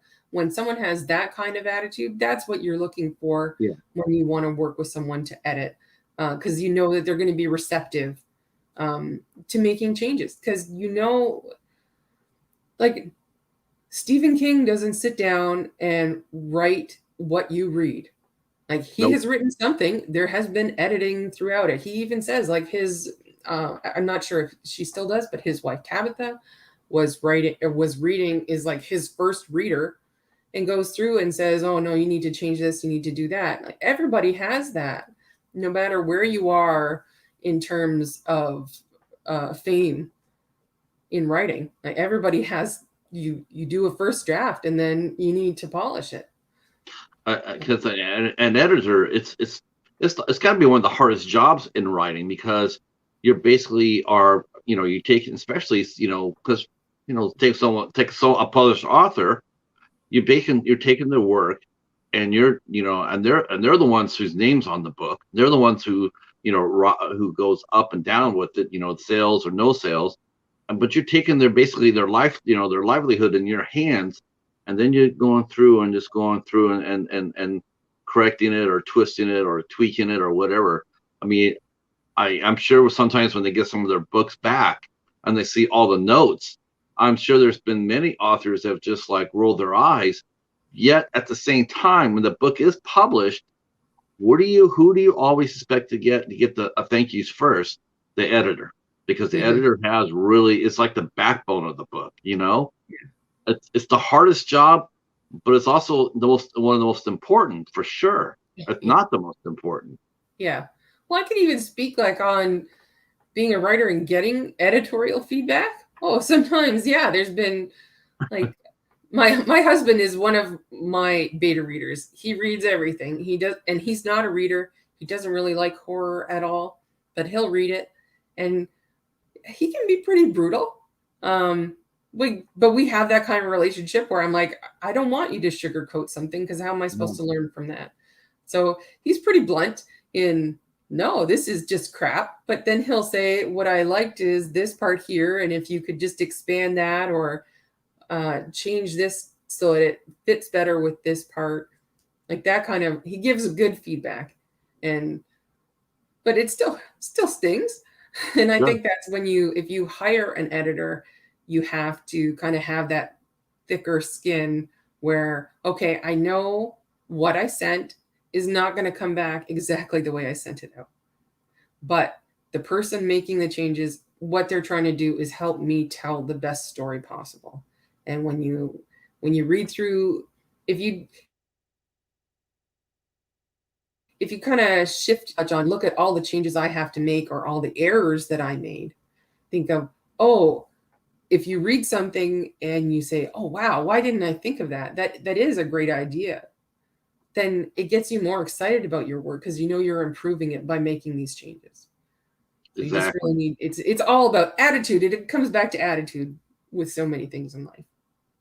Uh, as far as do you have different? Let's go through your writing process. I mean, because writing versus editing. What's your normal day like when a day of writing? Do you set aside a day like a Wednesday or a Thursday, and that's what you're going to be doing? And if so, how do you prepare for your day, and how long do you write, and how do you keep yourself creatively challenged? Without because after a while, your brain probably just shut down after a while, right? Oh yeah. Um, So well, like right now, November, every year in November is NaNoWriMo, so that's National Novel Writing Month, is what that stands for. And people all around the world sign up to try and write a novel of 50,000 words in 1 month. And I love signing up for it. Some people don't, they think it's crazy to put that much pressure on yourself. But I find that it just pumps me up. And even when I don't make it to 50,000 words, I know that I've been spending time with this story. I probably, even when I don't reach the 50,000, I've written more in November than I would have if I had just like, oh, I'm going to sit and try and write a novel. Because it's a deadline, and deadlines are motivation for everybody. Um, so that's one of the tools that I use is signing up for that. There's also Nano has I think it's in April, and they have a camp. Nano, it's called, and it doesn't have to be writing a full novel, but it can be um, editing or compiling a short story collection or writing short stories. You kind of set your own goal, um, but by signing up, and it's kind of anytime you set a goal and you kind of declare it to other people, it makes you feel more accountable to yourself that, oh, I've said this out loud now. I kind of have to do it. So those are fun challenges. At the beginning of every year, I set a goal of what I want to accomplish, like how many stories I want to write. Um, like this year, my my main goal was to send my finished novel to send it out to three more publishers. I did. I got it rejected from them, but that's okay. I accomplished my goal. That was my goal, was to send them out. Um, so next year I've got some more people that I want to send it to. There were a few short stories I wanted to write. I did those. Um, and so it's just kind of, I like to have a schedule. Um, so I make myself a schedule. I like to have, some writers like to have full days where they write and then the next day they might edit. I don't like to do that. I find it's very difficult to spend an entire day writing. So what I normally do is my morning will be writing. So I'll spend 3 or 4 hours writing my story. And that, when I say writing my story, I mean um, I'm sitting with that story for that whole time. Uh, my phone's away. I might have my internet browser open just to look at locations or uh, tiny little things that you're like, oh, can you dig for clams in November? Like just little things like that where it's somewhere in your mind, but you need it for the story right that minute. I like to look that up. Some people don't. Um, so I like to do that. In the afternoons, I write a lot of like reviews, interviews, and then I like to spend time reading. So that takes up a big chunk. Um, is the process different when you collaborate because you're collaborating with LaSalle? And mhm. how did that start in the first place? Is this your first collaboration? Yeah, And how did it come together? yeah. Actually, it's the first collaboration I've done. Um, it's kind of always something I've wanted to do, and we knew each other from Twitter. There's a group of us that actually through the pandemic we kind of got closer because we would send each other little horror quizzes like on movie trivia, um, almost every day, and just through that we got to know each other, and we were kind of running out of trivia that we all didn't know, And so LaSalle had said, "Oh, why don't we write a story, this group of us?" And no one else was really into it. No one else in our group was really a writer. And I said, "Well, I think we should. Well, let's do it." And so we came up with a couple concepts. The one that we settled on, the house that Death built, is about two sisters that are witches, and we kind of set up the storyline so like she would write from one sister's perspective and I would write from the other sister's perspective. Oh, wow. That way we could alternate back and forth so that she could write her bits independent of me, and then when we had our stories finished, we kind of exchange them. So and and then tweak them and say, oh, okay, oh, you have that in there. I'll add that detail to my story, uh, and that sort of thing. So it's worked out really well. I'm amazed. It's just been a really fantastic experience. So I'm glad that we made that decision to do that. Now, are you going to be? Have you published it yet? Now, I mean, oh, you mentioned you're going to read a little bit from their story, and Oh, would you care? that's from a different story that I wanted to read from. Okay, would you like to read a little bit of? Is this a collaboration or is this a solo effort? This one. I'll get to that one in a second. I just want to say one more thing about the collaboration. What we've been doing is because we just wrote it for the love of writing it. So what we did was it's on my blog and it's on her blog. So Okay. there's 9 parts altogether. We just released part 6 this week, so it'll wrap up just before Christmas. But yeah, so that's just free. Just go ahead. Anybody can read it anytime. Yeah, I'll post a link to your blog on the description box after the interview's done, so people can come over and check it out.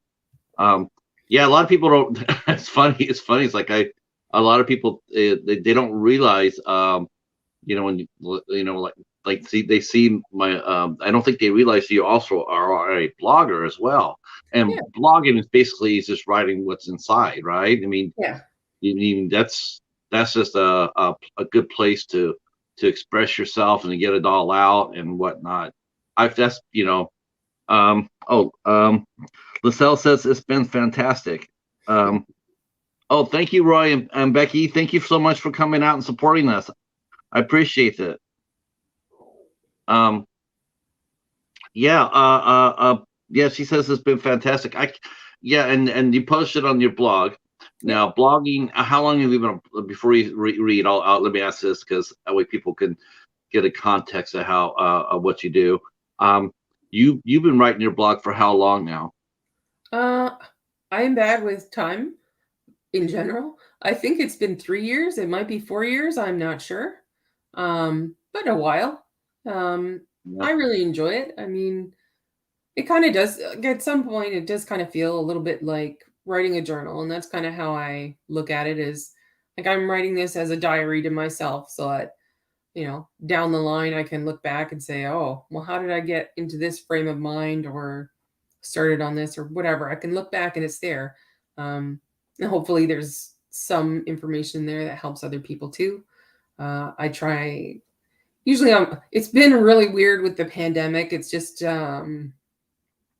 my life outside of things hasn't really changed that much, but just, I think everybody's just really tired. So I haven't been as active as I would normally be. But typically on my blog, I have, tips on what I've been working on. So how I approach short story writing. I might have interviews with other independent writers. So interviews or reviews. Sometimes I put some movie reviews on there too. Just movies that really excited me because they were really good, or sometimes because they were really bad. Yeah, I did not know you were so steep in horror. If I would have known that, I probably would have. We're got to collaborate on. Now you have more collaboration. Yeah, We got to yeah. collaborate on a few things. Mm-hmm.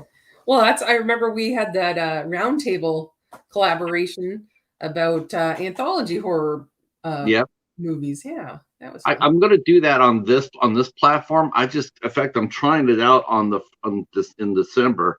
I'm trying it out. I'm doing a roundtable on kaiju, Mhm. and if it works well and it sounds good and everybody's into it, then I might try to do that like once a month or once every other month here. Because I love roundtable. I love doing the roundtable. Yeah. I think it's always cool to get different perspective from other people.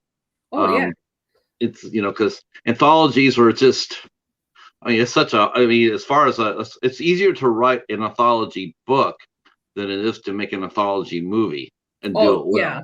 Yeah, Books are they're so much definitely better. yeah, they're way more successful as being books than they are as movies, that's for sure.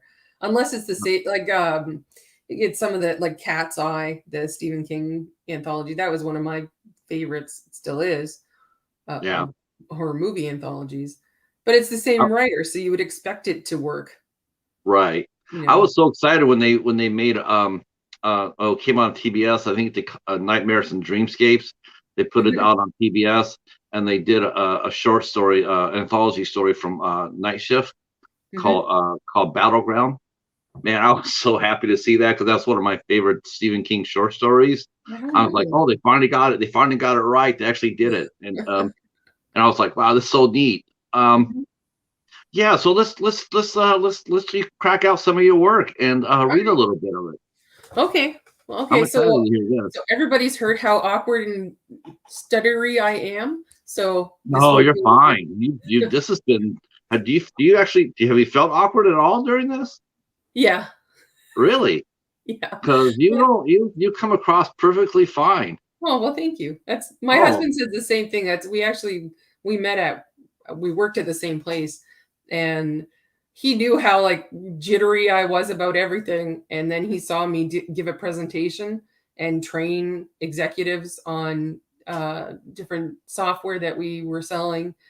And he's like, it was like you're a different person up there. I'm like, well, thank you, but inside I wanted to die a little bit. I am too. We're like doing this format like this, talking to you. This is as natural can be. Now, if you were to sign off, and I had to turn around to entertain the chat by myself, oh Lord, well, for one thing, nobody would stick around for that because it's like, yeah, okay, yeah, all right, Jennifer's gone, yeah, I'm pulling the chute. Uh, but yeah, I'm with you. No, you've been seamless, Oh, perfect. well, thank you very much. Yeah, this has been great. Yeah, I just wanted to read a little bit of a short story. Um, so last year I was invited to write a story for an anthology, which was very exciting because it doesn't happen all the time where you're invited to write something. You usually write it and then So, try and submit something, and then you can have a like there was. I don't know if anybody's heard this. There's really weird, specific types of submission calls out there, and sometimes you end up with a story where you will never be able to sell it anywhere else. So that's kind of not so fun. But so being invited to write something was incredible. So the anthology is called A Silent Dystopia. It's coming out by Domain Publishing on when is that? Next Tuesday, November 30th. It's a collection of 10 different stories, and they all take place in the same world. Um, there's an author named Dave Jeffrey, and he's written 3 books in the same world, and it's where a strain of meningitis has gone through the world and killed off. I think it's 98% of the population on Earth. So his stories are about the survivors and um, like what they do to reform society. Um, People that were affected by this strain of meningitis, um, some of them were left completely deaf. And so now, in their rebuilding society, if they find anyone who has full range of hearing, they have them almost as slaves. And if they find anyone who was born deaf, those are the people that are the scapegoats for the illness that killed everybody. Um, so eerily, you know, kind of fluffs out to what is happening with the pandemic, with scapegoats that were happening earlier. You don't hear as much now, thankfully. But he picked up a lot of that. He wrote that quite a bit before we experience this in real life. But so all of our stories take place in this same universe. Um, and from all around, like all the 10 writers in the anthology are from all over the world. So we looked at this world that Dave had created and said, all right, well, what would that be like here? Like his story, the books that he wrote are based in England. And so I looked at how everyone was and said, well, what would it be like if you already lived fairly isolated in Canada? What would life be like if suddenly most of the population was gone? And so it was a little bit challenging to come up with a concept, but I liked how it turned out. So that's what I wanted to read, if that's okay. Yeah, please do. You take a sip. So my story is called Wolf Pit. Okay. The campfire needs my aching back muscles with warm, invisible fingers. I think about falling backwards, letting the flames consume me, freeing my soul to drift up with the smoke through the dark, shining silver in the moonlight. It's what I deserve. Instead, I turn around on the rotting log, rest my shoulders against the cement wall, housing the tunnel to my underground dwelling. I press harder against the structure, needing to feel a physical barrier between now and a past when my heart was tethered to Cameron's house, 2.5 kilometers behind me. My dear, sweet Cameron, I still remember the first time we met. After a 15-minute drive down a dirt road off Highway 60, just outside the Algonquin Park main gate, his beautiful 2-story cabin came into view. He was sleeping under an Afghan throw on a back deck when I climbed the steps. Nearly 70 years old, his body was being eaten from the inside by cancer. My contract to be his live-in hospice nurse was expected to be a year or less. I'll never know if the doctors got the prognosis wrong or if Cameron simply willed himself to hang on, but we had 3 wonderful years together. He was my first real love. Meeting him was like finding a part of my soul I didn't even know was missing. After 3 months, he asked me to marry him, right there on the back deck of his house. Your house, Yvette. I can almost hear his ghost whisper. Technically, that's true, but the cabin never felt like it belonged to me. I'm older than he was now, but no wiser. The cabin and I are both falling into decay, slowly being consumed by nature. These days, Cameron's house is only a place for death, home to the wolf pit. And that's just a little taste of the beginning of that story. It sets the table up very nicely. Thank you. Yeah. Go ahead. No, go ahead.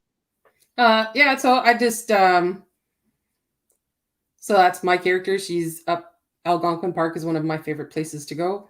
Every year, I take a trip up there to do hiking.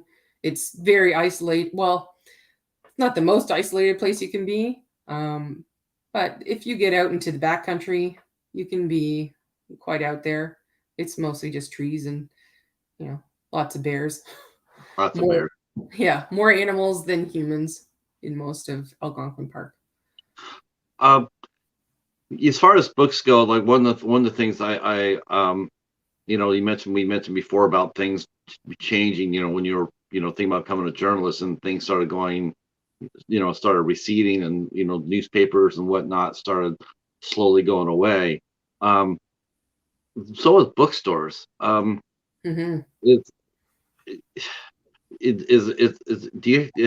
the bookstore industry in Canada? Do you have independent bookstores still around in your neck of the woods, or where do you usually buy your books at? Yeah, in like where I live in Brantford, I think there's only one chain store that I know of. There were some independents, but I think they're gone too. I live in a not so big place, so we don't have a lot of things.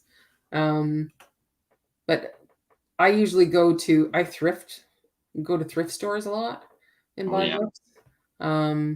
And I've actually gone into ebooks quite a bit, um, just because, then you don't have a whole room needed just for books, which I would if I My bought them all in my physical. sister's house is like that. Yeah. I it's she has books. She has literally like a bookstore within her house. Yeah. Um, I keep maybe like 10 books on hand. I from the library, I go to the library and I can buy Yeah. them. I mean, paperbacks for 50 cents, a hardback for $1, and then I'll just grab like 10 and Hmm. then go through them. I used to carry a lot more, but I just keep 10 because it encourages me to read, Yeah. then it's like if I want to read and then I don't get like movies is really tough because I have so many. It's Hmm. actually go watch a movie. Well, what am I going to watch? And it's always a struggle to do that. Yeah. But with books, I know I have 10. So not hard to do. It's like, okay, I'll read this one. Yeah. Um, ebooks though are like for me with streaming though, I can't do ebooks. Oh, Um, yeah. I did for you. I did for you. I mean, because that was I did my review for you because that was an ebook, and I did that. But overall, I mean, I like the idea of something I can hold on to, Yeah. something tangible. Yeah. Because I'm In an old. ideal world, if I had the most room that Yeah, I could, I would definitely I would love to have everything as a physical copy. Just because, yeah, yeah, it's different. It's a different experience. It's like reading the newspaper. Like here, it's hard to get a reliable copy of a physical newspaper on time. yeah. So we just read it online, and it's you have your online subscription. It's easier. Um, but I I, remember, like, that used to be one of my favorite things. Like, as my weird childhood self, I would come home from school in like grade 4 and take the newspaper and sit outside and have Kool-Aid and read the paper. Yeah, yeah, I miss I that was too. that sort of kid. Normally, this may be too much information, but I'm just letting you know. The only time I really read now, if I want to read, I'll read in the bathtub. Yeah. I'll go in there for an hour and then I'll just, I'll put the phone away and then I'll just go in there, and I'll escape for an hour. Hmm. Um, and that seems to be, it's really relaxing. And I don't read as much seriousness as I used to. I probably should get back to doing that. But I like reading the adventure books. I like, Yeah. like some of the authors. Um, Let me ask you a question. Here's an interesting question for you. Have you ever read an author that you really, really liked when they first started, when you first were introduced to them, and over the time, you just noticed that the writing has slowly declined, whether it be maybe because of the formula, or maybe because they're getting older, or maybe because of the times have changed.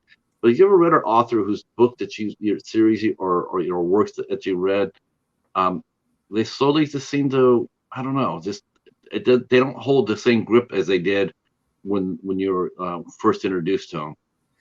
Yeah, definitely. And I don't know if people will hate me for this, but Stephen King is one of those. Like, he Yeah, started, that was one of the first authors I read. I loved everything that he wrote. And too. I can't remember what year it came out, but the year that The Dome came out, I read that one. I struggled reading that one.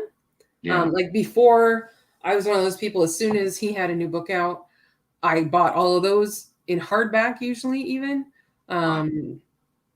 And I've gotten rid of some of them or lent them out, and I don't care if I get them back. I'm just not a clingy kind of person. I just don't have a collection of really anything. But yeah, I always bought the hardback just because I liked the way that they felt when I would read them. And that I got the Under the Dome, and I really struggled reading that. And everyone since then, I have just enjoyed less and less. And I don't know, I'm sure part of it is just his voice is his voice. And I know it already. So I think maybe as a reader, I'm looking for something different now. So I don't know necessarily that it's his writing has changed. It's more than my perspective had changed. And just having read so many independent authors right now, there's so many that just think so far out of the box, and that really excites me. And so I would rather spend time reading voices that I don't know that can excite me and take me to, like, you know, scenarios that I never would have thought of, than going back to stay in the same kind of tone and rhythm almost of his stories. Yeah, I got to agree with you on that, about him. Or when he first came out, uh, I've stuck again. Hold on. I looked at the chat and it's like it's not showing up. So I'm sorry about this.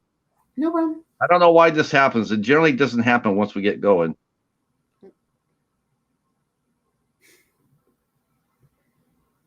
Do you ever worry when you're on screen by yourself that there's going to be something like pop up behind you? That is like a super fear that I have right now. So please don't let anything come up behind me, because I will freak out.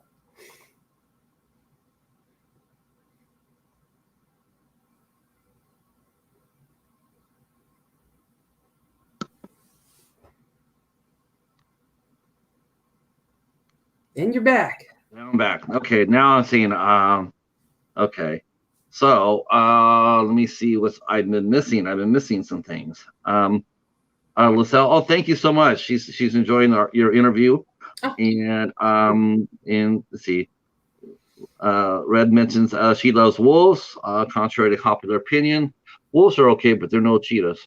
Yeah, I knew you'd be particular to cheetahs, but yeah, I do love wolves. It's all right. Yeah, she needs physical copies of books. Jennifer Tochi has physical copies of books. She has hundreds of books. And yeah, I agree about Stephen King. Yeah, he's probably the first author for me too that I noticed.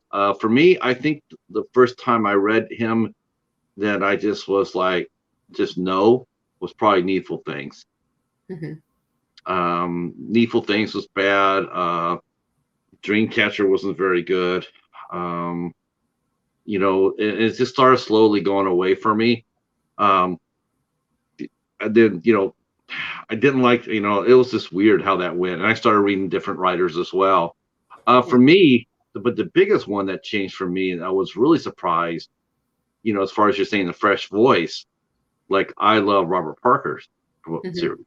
The Spencer series, Jesse Stone, and what I read everything of his. And then I went to me and my wife went to a yard sale. Mm-hmm. And I always used to go to these yard sales as a way to stock up books for the winter. When it Yeah. got really cold and you didn't want to do anything, you just grab a book and read. And I found an author named Andrew Vax, and he wrote the Burke series. I mean, after reading 2 or 3 of his books, I felt like I was reading a Peanut strip. I felt like I was reading a cartoon strip when I was reading Robert Parker. Mm-hmm. It was like, okay, but compared to Andrew Vax, I mean, this was like, before it'd be like Robert Parker would be like, oh my God, this is badass, and this is, and then after I started reading the Burke series, it was like, oh, I just can't. This is what it's all about, Yeah. and it was so stark and it's so brutal and it's so, I can't say it's beautiful. You want to sit there and say it's beautiful. It's not. It's as ugly can get, but it is the best fiction I've ever read. Oh wow. I've never been moved by a series more than his. His just it's amazing. Wow. I was bummed out when he ended the series. Then he tried to come up with another one, and he just basically was trying to repeat himself, and that didn't work out too well.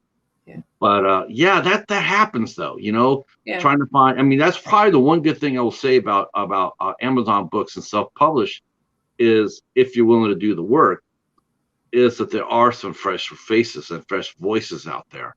Oh yeah. That is exciting. And because I've always loved reading so much. That is like the biggest thrill for me is when, like, as I do a lot of reviews for Kindle Reviews, and like it's a website. It's totally dedicated to horror books, and like finding a new voice and being able to review, and and there's like a little bit too is very exciting if you find someone and no one else has heard of them, and you get to like go read this book. Yes. Like that feeling is the best feeling when you can just you get so excited, and then other people are like, oh, I might go check it. It's like, yes, do it, you're gonna love it. Yeah, that it is true. It's when it's the same thing when you find a new movie or a new director Yeah, or an actress or whatnot, or actor or writer. You get so excited and you want to tell everybody and the world about it. Of course, people here they will tell you that I drive them bonkers because they'll say, well, what do you like? What's your best movie? And I'll sit there. Well, it's this movie. And wait a minute, I already know what you're gonna say. So I'm like, have I said it so much already? But what can I say? I mean, I like, you like what you want and you champion them. yeah, You champion you find up championing the people you really support. yeah, And same thing in anything, I guess, whether it be art or writing or film or whatever it may be. And there's something to be said for that. I do. When I get someone to talk about when they come in there and have that passion for a new artist or a new voice, it excites me and it makes yeah. me really curious. Um, there's a fellow guy in our horror community, Joe the Horror Man. Hmm. Normally, I don't go bonkers when people recommend movies. Say, this movie's really good. I don't really do that too much. Yeah. But there's him and Chris Alexander, a fellow Canadian. Um, Hmm. um, when he suggests something, I tend to find myself like going to like, okay, I want to see what it's about because I respect his voice. I respect what he's seeing. And so far, he's not steered me wrong. He's suggested like 5 movies, and he says these are movies that are absolutely outstanding.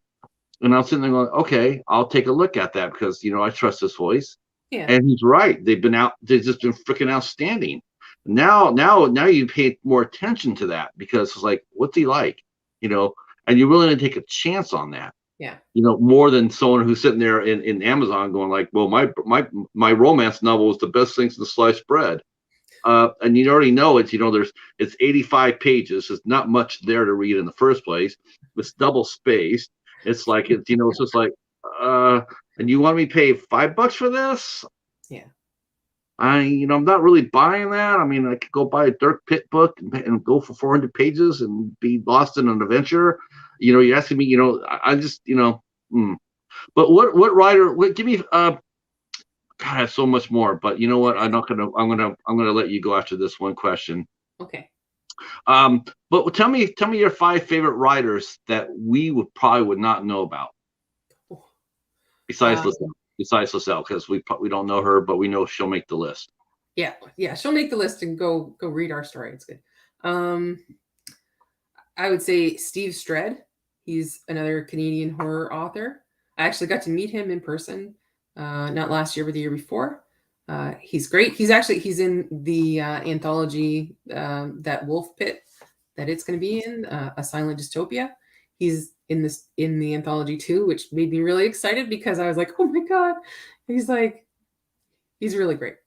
Let's see who else. Craig Walwork. He has a few, or he's got 2 uh, like detective novels out right now that are. If you like the movie Seven, you have to go check it out. One is called Bad People, and the other one is, oh, please don't hate me. Uh, it's not coming to me, but I'll Craig find it. Walwork. So look him up. You see Eric Hofstadter.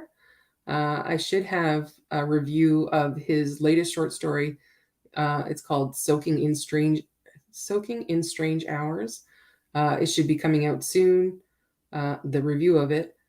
He's just a brilliant writer. It's like really, like I always think of Salvador Dali, the painter. If he was a writer, this is what he would write. Like it's just the imagery is amazing, the story is amazing. Yeah, if you like weird he's one to watch out for. We definitely like weird in this group. Yeah. Yes, that's true. I should know that. Oh geez. I should have prepped for this because I knew this was gonna come.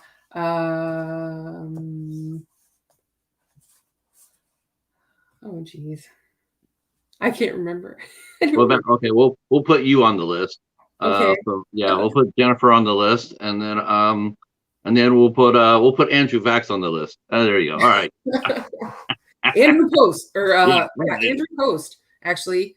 Andrew Um, Post. Okay. he had one come out. It was last year. He's had a bunch come out since then. I don't know how he writes so fast. But I read a book of his last year called Switchboard.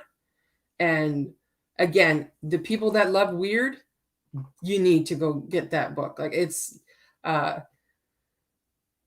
kind of, it's like a detective story meets train spotting meets cyberpunk with Oh, okay. paper mache heads. Like it's just the weirdest, but I loved it. It was incredible. So there we go. Here's another one. Folks are talking about their book collections. Jennifer told she has hundreds of books. And Susan said she had to downsize because she's a member of the van life community, so she lives in an RV. So needless to Yeah. say, you're not going to be able to put 1,500 books in an RV. Yeah. She thinks she has like 20 left. She had 1,500. She put in a stacks of 20, and she donated them to the Friends of the Library. Yep. Yeah. Now she's got 16 books. All right, she's on her way back up. Yeah, Today's 16, Susan, tomorrow 1,500. a friend of, or one of my aunt, her mom, she used to go to a used bookstore and she would buy like a huge box that probably fit, oh, I don't know, I think she probably got 30 books in there. And she would read all of them in probably a month. And then she would take them back and sell them back to the thrift store guy and then buy another box. Yeah. And every month she'd have all the, I'm like, wow. So she never kept any, but she had always around 30 in her house. It was, Yeah, I'm actually doing that too. I'm doing the circular. I'm finding myself buying them, and then every Tuesday or normally every Tuesday when I go down to the library, because I go down every Tuesday. Then I take the books that I've read and I donate them back because I got them so cheap. I got, like I said, I mean, bag sales even cheaper. Sometimes I'll have a bag sale and you can fill whatever you can fit in your bag for $6. yeah. And now I've learned that, like, to try to find out when they do it first, so I can take my own bag, which means I can put a whole hell of a lot more than the little plastic bags they give me. But I do the same thing and also donate to the little small libraries. Yeah. We have those around too. Yeah, we had one not too far from my house, but it's gone now, which is sad. Really? Yeah. Every year we have it's in support of the Brantford Symphony Orchestra. And so they have a big book sale every year. They had to skip it the last couple of years just because the COVID rules and everything. But I can't wait for that to come back because that was like I would donate a bunch of books to there, so then I would have room to go buy more. She says she's Red says she's a minimalist. Okay, yeah. Well, you got to be now. Yeah, we have those about 4 or 5 of them around me. There's 4 around me where they're just small little free libraries. Yeah. And you just go and you put in books, and if you see one there, you take one out, but you put one in. But I just take mine to the Friends of the Library too. Yeah. All right. I want to thank. Wow, this has been amazing. I still got 10 people watching us. This is great. Thank you. I want to thank our guest, Jennifer Sullivan, for spending Thanksgiving night with us. And I really thought it'd be you and me tonight. I really did. I did not think anybody would be here for Thanksgiving, but I was okay with that because I knew I was going to have a blast. But I am very grateful for the chat, strong chat, really amazing. And thank you for coming out and hanging out with us and sharing your point of views and comments. I really do appreciate it. It really makes it a lot of fun. And if you like what you hear, please consider subbing to the channel. I do this 3 days. I do this 3 days a week. Tuesday, Wednesdays, and Thursdays. We do interview series on Tuesdays, Wednesdays, and Thursdays. And you're more than welcome to come back and see who we have up next. I will do this because I didn't do this before you got here, but I have to break out. Everybody knows this. I have to break up the calendar. So next week, next Tuesday, we have our friend Marshall here from Marshall. Marshall is from Mellow Nomadic Adventures. He will be here next Tuesday night, 8 p.m. But before that, we also have a special show on Tuesday at 2 p.m. Eastern Time with writer Tim Connery, who has directed a new movie called Death to Metal, and he'll be here to talk about his movie at 2 p.m. And then at 8 o'clock, we'll be back here with Marshall, and he'll be talking about his. He's also a van lifer, so he drives around the country in his rig, and he goes to different movie sets and locations. He works as crew, so he's a musician. So we'll talk to him on the 30th, and then December 1st, next Wednesday, we will have actor Alex Java will be here. He's the star of the web series called Changing Malcolm. You might have saw the director here earlier. Director-writer Chadwick Whitmere was here, and that's who's doing the series. And this is the star of the series, Alex Java. He'll be here at 8 p.m. next Wednesday. And then Thursday, December 2nd, my friend Gordy Carbone will be here from back home, San Jose. He is a singer and a chef, and he has an amazing story to tell. He plays in a band called The Forgotten, and he also is the vocalist for Lars Fredriksson and the Bastards. Lars Fredriksson is a member of Rancid, and the Bastards is a side project, and my friend Gordy is the vocalist. So we'll have a lot of war stories, I'll tell you. Gordy is one hell of a person, and you'll really enjoy meeting him. And then I'll do one more week, because I should. And then on December 7th, we have actress Sherry Davis will be here. On the 8th, writer Bobby Lapierre from Film Threat will be here. And then on the 9th, our good friend Calvin, he is an animal rescuer from Alabama. He'll be here on the 9th of December. Ta-da! All right. That's it. And we will talk to you guys. Hopefully you guys will sub, and we'll see you for the next show. Thanks again for coming out, and please have a rest of the happy Thanksgiving. All right, Jennifer, hang out right where you're at, and okay. I'm going to go ahead and end this. All right. Bye. Bye.